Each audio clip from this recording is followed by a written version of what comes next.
Right now in the Strait of Hormuz, the United States and Iran are locked in the most dangerous cycle of tit-for-tat strikes since the war between the two countries first broke out back in February of 2026.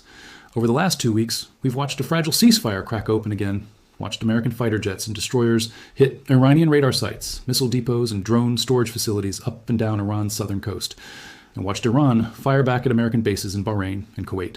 And just this week, that cycle escalated even further, with the United States striking more than 80 targets in a single night. So let's slow down, walk through exactly what happened, why it happened, and what it actually means, because there is a lot of noise online right now and not nearly enough context. To understand any of this, you have to go back to February of 2026, when the United States and Israel launched a coordinated military campaign against Iran. That war ran for weeks, pushed oil prices to some of their highest levels in years, and eventually produced a ceasefire, along with a 60-day memorandum of understanding, an MOU, that was supposed to do two things. First, reopen the Strait of Hormuz to something resembling normal commercial shipping. Second, get both sides to the table to talk about Iran's nuclear program. On paper, that sounds like a real off-ramp. In practice, it has been anything but stable. Iran closed the strait, reopened it, closed it again, and closed it again after that, each time pointing to some alleged violation of the ceasefire by the United States or Israel. The United States, for its part, has maintained a naval posture in and around the strait that Iran considers in itself a violation of its sovereignty. So even before the events of late June, this was already a relationship held together by not much more than exhaustion and mutual distrust. The Strait of Hormuz matters here more than almost any other patch of water on Earth. It is only about 34 kilometers wide at its narrowest point, squeezed between Iran to the north and Oman to the south, and roughly a fifth of the world's oil and liquefied natural gas passes through it every single day. Some estimates put the share of global maritime crude oil trade that transits the strait as high as a quarter or more. Saudi Arabia, the UAE, Iraq, Qatar, and Iran itself all depend on it to get their energy exports to the rest of the world. That's why every time Iran threatens to close it, or actually does, global oil markets react almost instantly. It's also why the United States treats freedom of navigation through the strait as a genuine national security interest, not just a talking point. Whoever controls the ability to move ships through that gap effectively holds leverage over a huge share of the global economy. So that's the backdrop. Now let's get to what actually triggered the latest flashpoint. In the days before June 26th, Iran struck at least a couple of commercial vessels transiting near the Omani coastline close to the strait. One of them was the Ever Lovely, a Singapore-flagged cargo ship, hit by what's been described as a one-way attack drone while it was leaving the strait along Oman's coast. Another vessel was also struck by what maritime authorities called an unidentified projectile. Iranian officials have effectively taken the position that any ship they consider to be operating on routes they haven't authorized, or serving what they view as hostile interests, is a legitimate target, and that the owners, operators, and commanders of those vessels bear the responsibility for whatever happens to them. That's a pretty stark position for a government to put in writing, and it tells you a lot about how Iran is trying to use control, or the threat of control, over that waterway as a form of leverage in the broader standoff with Washington. The United States framed its response as retaliation for exactly that kind of behavior, arguing that Iran's strikes on commercial shipping were themselves a violation of the ceasefire and the MOU that was supposed to keep the strait open. On June 26th and into June 27th, American aircraft struck a cluster of targets across Iran's southern coast, including sites at Qeshm Island, Sirik, Jask, and near Bandar Abbas. According to Central Command, the strikes hit Iranian air defense systems, coastal surveillance and radar sites, surface-to-air missile positions, anti-ship cruise missile capabilities, and drone launch and storage facilities. Iranian state media reported explosions in several of those areas, along with some injuries from shrapnel near a commercial pier in Sirik. Iran's own account of the exchange included a claim that its forces shot down a U.S. drone during the fighting. So even the basic facts here come from two very different tellings, which is normal in any active conflict. But it's worth remembering that both sides have an incentive to shape the story in their own favor. What's genuinely interesting from a military standpoint is what these targets tell you about the actual goal of the strikes. Iran has spent years building out hardened, dispersed storage for its missile and drone arsenal along that southern coastline, often integrated with coastal radar, so that its forces can track shipping and queue up strikes against vessels moving through the strait. By hitting radar sites and surveillance infrastructure specifically, alongside the missile and drone depots themselves, the United States wasn't just punishing Iran for the attacks on shipping. It was degrading Iran's actual ability to keep doing it, at least temporarily, by blinding some of the sensors that let Iranian forces detect and target ships in the first place. That's a meaningfully different kind of strike than simply lobbing munitions at a general area to send a message. It's degrading a specific operational capability. Hours after the U.S. strikes, Iran responded. Its Islamic Revolutionary Guard Corps said it launched strikes against American military sites in Bahrain and Kuwait, and sirens reportedly sounded in both countries as air defenses engaged the incoming threats. Bahrain hosts the headquarters of the U.S. Navy's Fifth Fleet, which oversees American naval operations across a huge swath of the Middle East, so it's an obvious and symbolically loaded target for Iran to go after if it wants to demonstrate that it can reach American assets in the region. According to U.S. officials, the drones that were launched at American positions didn't ultimately hit their targets, and there were no reported American casualties or serious damage from that particular exchange. Still, the fact that Iran chose to strike at the Fifth Fleet's host country, rather than just absorb the U.S. strikes quietly, tells you Tehran wanted to visibly demonstrate that it still had the will and the reach to hit back, even if the actual military effect of that response was limited. It's worth pausing here to talk about how each side is trying to frame the story of who started it and who's in the wrong, because that's clearly part of the fight too. Iran's foreign ministry accused the United States of violating international law with its strikes. The IRGC put out language warning that any further American action would be met with an even more extensive response. On the other side, U.S. officials, including Vice President Vance, argued that Iran had signed the ceasefire agreement, that Washington had honored it, and that if Tehran had disagreements about how the Memorandum of Understanding was being applied, there were diplomatic channels available to raise them rather than resorting to attacks on shipping and military bases. President Trump, posting on social media, said Iran had violated the ceasefire and warned that patience was running out, going as far as to suggest that continued Iranian provocations could lead to a far more severe American response down the line. Whatever you think of the rhetoric on either side, the underlying dynamic is pretty clear. Both governments are trying to be the one that looks restrained, and the other side is trying to be the one that looks provoked, while quietly keeping their own options open for further military action. Now let's talk a bit about the actual hardware involved, because this is where a lot of the more dramatic footage and commentary tends to focus, and it's worth understanding what these platforms are actually built to do rather than just treating them as spectacle. Central Command didn't publicly confirm every aircraft type involved in the June strikes, but based on the kind of mission profile described, hitting coastal radar and integrated air defense sites before following up against hardened storage facilities, this has the hallmarks of a classic suppression of enemy air defenses package. In plain terms, that usually starts with aircraft configured specifically to hunt and destroy radar systems, using missiles that can home in on a radar's own emissions. The logic is straightforward but brutal for whoever's on the other end of it. If an enemy radar operator turns their system on to track an incoming aircraft, they risk broadcasting their own position to a missile built to follow that signal straight back to its source. That creates an impossible choice for the defender. Leave the radar off and fly blind against the incoming strike, or turn it on and risk getting hit almost immediately. Once that kind of suppression mission clears a path, follow-on strike aircraft carrying heavier precision-guided munitions can move in against harder targets like underground or reinforced storage bunkers, which need something with real penetrating power rather than a smaller missile designed for a radar dish. Layered around all of that is the naval side of the equation. Guided missile destroyers operating in and around the Strait of Hormuz and the wider Gulf carry integrated combat systems that combine long-range radar, ballistic missile interceptors, and shorter-range weapons for close-in threats like small boats, drones, or low-flying missiles. That naval presence is what allows the United States to try to keep a commercial corridor open even while under threat, escorting or protecting shipping lanes and responding to airborne or seaborne threats in something close to real time. When U.S. officials talk about widening the shipping corridor near Oman to allow simultaneous inbound and outbound traffic, what they're really describing is an attempt to use that naval and air presence to physically reassert that the strait can function as an open international waterway, whether or not Iran agrees with that framing. All of this technical detail matters because it explains something important about the strategy on the American side. This isn't really being fought, at least so far, as a campaign aimed at destroying Iran as a state or eliminating its government.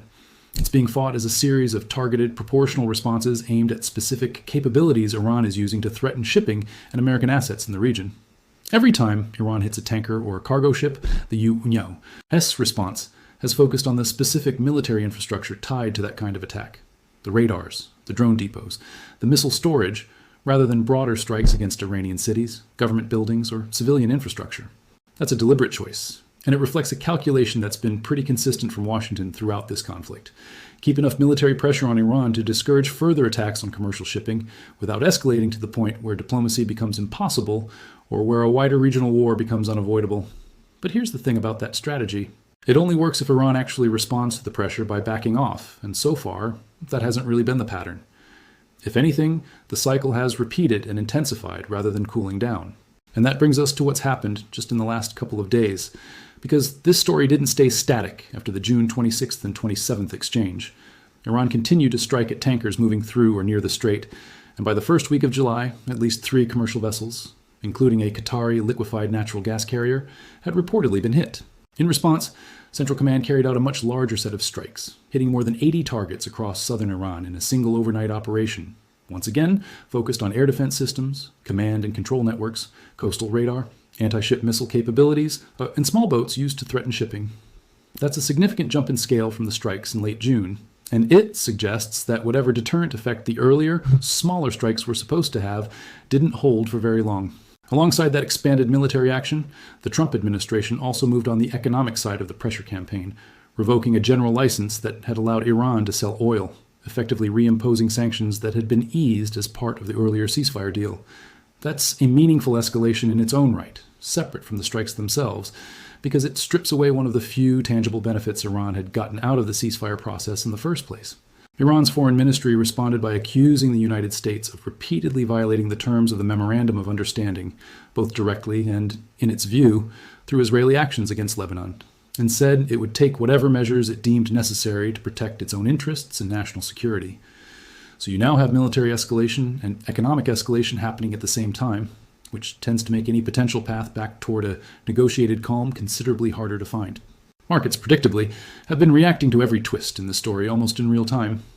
When the ceasefire was holding and tankers were moving back through the strait, oil prices had drifted down toward some of their lowest levels since before the war began. Every time hostilities have flared up again, whether that's Iran closing the strait, a tanker getting hit, or a fresh round of American strikes, prices have jumped, only to ease back somewhat once things calm down again. After the most recent round of over 80 American strikes and the reimposition of sanctions, crude oil prices jumped several percentage points in a single trading session, with both the U.S. benchmark and the international benchmark posting some of their sharpest single-day gains of this entire cycle. Analysts have generally described the recent strikes as relatively contained and targeted, aimed specifically at military infrastructure rather than energy production facilities or civilian targets, which is part of why prices, while volatile, haven't spiked anywhere near the peaks seen earlier in the year during the height of the original February and March fighting, when Brent crude briefly traded above $110 a barrel. But there's a clear consensus among energy analysts that any further escalation, particularly anything that meaningfully disrupts shipping through the strait itself rather than just threatening it, could push prices sharply higher again, and that a real risk premium is now baked into the market because nobody quite trusts that this ceasefire framework is actually going to hold. There's also a political wrinkle worth mentioning here because it's part of why trust between the two sides is so thin right now. Iranian state television at one point claimed that a draft memorandum of understanding had actually given Iran and Oman joint authority to manage traffic through the strait, essentially suggesting Iran had negotiated a formal role in controlling who gets to move through that waterway and under what conditions. The White House flatly rejected that characterization, calling it a complete fabrication, and President Trump said no single nation would control shipping through the strait going forward. That kind of dispute over what was actually agreed to, not just whether the agreement is being followed, adds another layer of instability because if the two sides can't even agree on the basic terms of the deal they supposedly signed, then every subsequent incident becomes another opportunity for both governments to accuse each other of violating something the other side doesn't think was ever actually promised. It's also worth zooming out for a second to think about who benefits and who loses from this ongoing instability, because that shapes incentives on all sides. Persian Gulf oil exporters that rely heavily on shipping through the strait, including Iran itself, have seen their exports decline compared to pre-war levels, while countries able to route around the bottleneck, like Saudi Arabia using pipelines to the Red Sea, or Oman thanks to its geography, have been able to avoid some of the worst disruption. Meanwhile, some analyses of the broader war's economic effects have suggested that non-Gulf oil exporters, including the United States and Russia, have actually seen revenue increases tied to elevated prices and shifting trade flows during periods of heightened tension. None of that means either government is deliberately prolonging the conflict for financial reasons. That would be reading motive into a genuinely complicated situation, but it does mean the economic incentives around this crisis aren't as simple as everyone losing equally. Some parties have real reasons to want stability restored quickly, and others have less urgency to rush toward a deal. So where does that leave things strategically, and what should you actually be watching for next? On the American side, the posture so far has been what you might call calibrated escalation. strike specific capabilities in response to specific provocations, keep the response proportional to what Iran just did, use economic tools like sanctions alongside military ones, and leave the door open, at least rhetorically, for renewed negotiations if Iran is willing to actually stick to the terms of a ceasefire this time. Officials like Senator Lindsey Graham have floated much more expansive options if diplomacy ultimately fails, including the idea of the United States effectively taking direct control of security through the Strait of Hormuz, rather than continuing to negotiate access to it. What that would look like in practice would likely involve a much heavier and more permanent naval and air presence, persistent surveillance using both manned and unmanned systems, and probably a far more aggressive posture toward any Iranian vessel or asset that even appears to threaten commercial shipping. That's a significant step up from the current strategy of responding after the fact to specific attacks. And it's not something the administration appears eager to do yet, both because of the resources it would require and because of how directly it would be read in Tehran as a long-term occupation of Iran's most important economic choke point. On the Iranian side, the incentives are genuinely complicated. Iran's leadership, particularly within the Revolutionary Guard, appears to view its ability to threaten or disrupt shipping through the strait as one of the few forms of real leverage it has left after a war that degraded a lot of its conventional military capability. Fully giving that up would mean losing one of its main bargaining chips, heading into any broader negotiation over sanctions, relief, or its nuclear program. At the same time, every round of strikes against its coastal defenses further erodes the very capability it's trying to use as leverage, which creates an odd dynamic where continuing to press the issue actually weakens Iran's position over time. Even as backing down entirely would also mean giving up leverage voluntarily, that's part of why we've seen this pattern repeat rather than resolve. Iran probes. The United States responds by degrading the specific capability involved. And then the cycle resets a little worse off for Iran's military position, but without either side having actually achieved a lasting resolution. There's a broader regional context worth folding in here too, because this isn't happening in isolation. Just south of this crisis, Lebanon has been dealing with its own fragile ceasefire arrangement between Israel and Hezbollah, one that Israel has reportedly continued to test with strikes, even after agreeing to begin withdrawing troops from parts of southern Lebanon. Iran has, at various points, pointed to those Israeli actions in Lebanon as part of its justification for treating the broader ceasefire framework with the United States as already broken, arguing that its adversaries are violating agreements elsewhere in the region, even while demanding strict compliance from Tehran. Whether or not you find that argument persuasive, it does show how interconnected these various fronts are. A strike in southern Lebanon can end up cited, days later, as a talking point in a dispute over tankers in the Strait of Hormuz, because from Iran's perspective, all of these situations are read as part of the same broader confrontation with the United States and its regional allies. Meanwhile, other major powers are watching all of this unfold with their own interests in mind, even if they're not directly involved in the fighting.